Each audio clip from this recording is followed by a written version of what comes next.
How to make the most delicious air fryer homemade granola, and you can use your oven too, so stay tuned. You want 55 grams of butter in a saucepan along with 60 grams of honey and about a teaspoon of vanilla extract. I'm also adding in about a couple of tablespoons of maple syrup. Yeah, you can choose whatever sugars you want. This is 85 grams of coconut sugar, but you can use Demerara. Just gently heat that so it all goes down into a nice smooth paste. Now turning to the dry ingredients, it's 125 grams of porridge oats, and now I'm using up a load of the nuts that I've got from Christmas. So that is 30 grams of chopped nuts, it is 80 grams of pecans, then I'm also using around about 35 grams of chopped hazelnuts, and I'm also adding in 60 grams of flaked almonds, along with 70 grams of sunflower seeds and 45 grams of desiccated coconut. Again, use up any nuts that you've got, but just don't over chop them, because what you find is roughly chopped actually gives great texture. There is the zest of 2 oranges, and I'm using up the juice into that paste that we made earlier.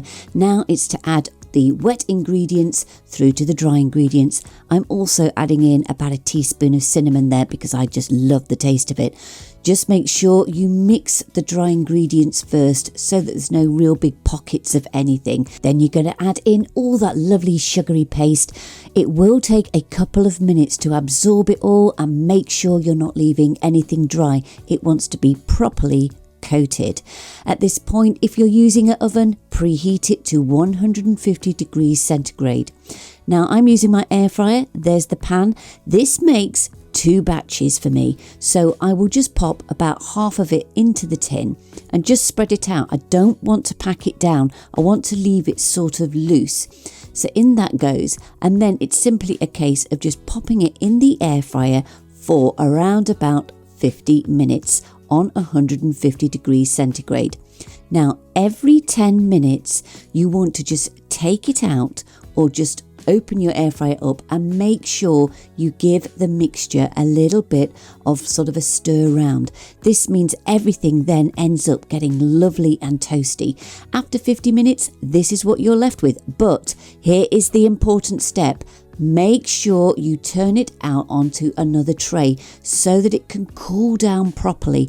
This is what makes it lovely, crisp and crunchy. If you put it in a jar straight away, it will go very soggy. This is important. Then, of course, you can, once it's cooled down, place it into a jar for storage. Now, if you are wanting to add things like sultanas and other dried fruits, do it now. Don't cook it because it makes them bitter. And of course, now you can use it for whatever you want. I love these little fruit pots I make with Greek yogurt and of course the granola on top. Makes a great crumble topping and dessert. And if you want the full written recipe, you know where to go by now. It's my website, cookingwithemily.co.uk.